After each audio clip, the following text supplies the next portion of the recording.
I am joined now by the only openly gay leader of a legislative body in the entire state of New York. She is here to share her reaction to the Prop 8 ruling and also her thoughts on the future of same-sex marriage in this state. Christine Quinn is the Speaker of the New York City Council, and she is joining us tonight from the Big Apple. Madam Speaker, thank you very much for making time for us. No problem. Thank you, Liz. So I know that this issue is one that is obviously close to your heart. You have lobbied in Albany on gay marriage. You have spoken at rallies in Washington and New York City on gay marriage, and probably in states that I don't even know about. Your immediate response to Prop 8 must have been pretty significant. You know, I was thrilled. I had to read it twice because I want, the news alerts, because I wanted to make sure I got it right and that we had in fact won. But I was and I am thrilled.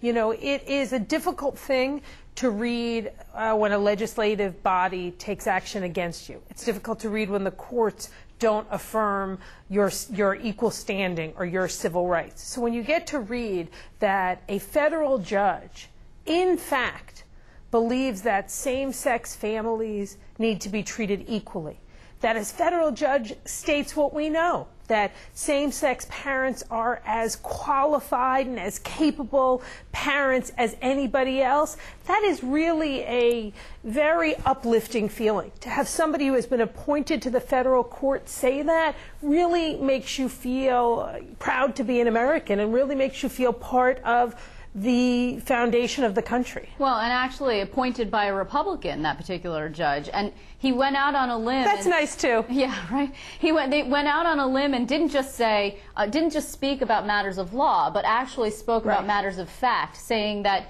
a tradition of one man, one woman is not enough by which to deny rights for people. But here in he made some actually very, thoughtful observations about the entire evolution of the institution of marriage. I think some actually important statements from a feminist perspective as well. So the thing is, though, here in New York, for example, what is it going to mean? I mean, this is what we believe that this is going to spark. Of course, there's going to be an appeal, and it's probably going to get up to the Supreme Court at some point. But also, there are lawsuits that are being fought all over the nation. Massachusetts just had a ruling on the Defense of Marriage Act, but only in Massachusetts. This only applies to California. What will it mean in New York going forward? Well, I think every step forward is helpful for a couple of reasons. One, it erases a piece of evidence the opposition can use. Two, it gives energy to all of us who are pushing forward, and it energizes everyone and helps you get the strength you need to redouble your efforts. I also think, the truth is we'd like to think kind of the political tide or the political winds don't affect what happens in legislative bodies, but they do. Right, and something like this, which is clearly a positive, clearly puts wind behind the sails of the marriage equality folks like myself, it just helps. So in New York, actually, there was a major setback for same-sex marriage advocates because in December, the Senate voted, I'm going to sneak a peek at this one, 38-24, with 8 Democrats joining the entire Republican conference voting no. You came up to Albany at least 3 or 4 times, personally lobbying. And I was there that day. Yeah, personally lobbying senators. You made personal appeals to them. And I did. I went to district offices also. Yeah, I remember. And it was very emotional for you. Senate Democratic Conference Leader John Sampson was here with me earlier this week, and I would like you to take a listen to what he had to say when I asked him whether he would bring the bill back to the floor in 2011. Andrew Cuomo says gay marriage important for him in his first year. Will you commit now to bring gay marriage to the floor, assuming that you're still in charge after January 1? Again, with all due respect, we don't know who's going to win the Senate. Will you bring it to the floor next year? With all due respect, Liz, we will be in the majority next year. And with all due respect, I brought it to the floor last year.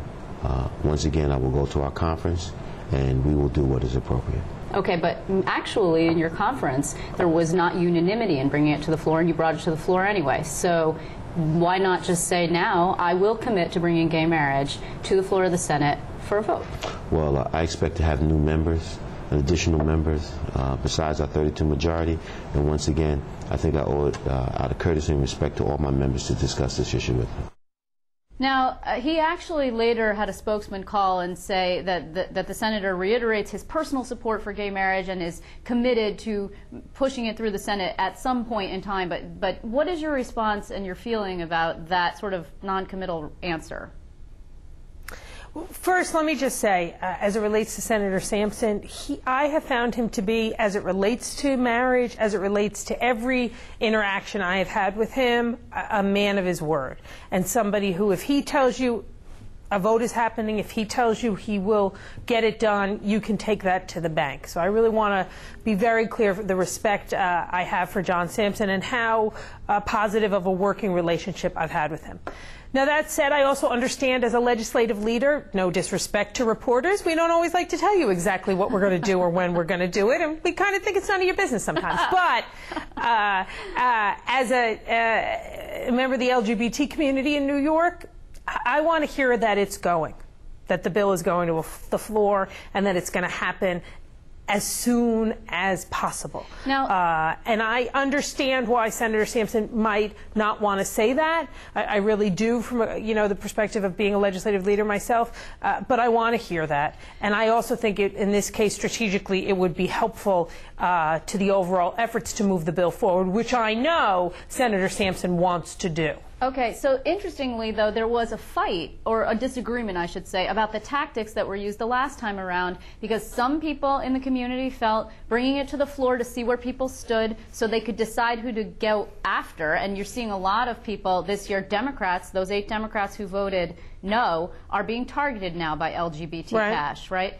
PACs like, for example, Fight Back New York. But do you think that the bill should be brought back to the floor if we're not sure it's going to be passing this time around? You know, I want to win. And I believe if we work hard, if we do it right, if we do it better than we did it the last time, we can win the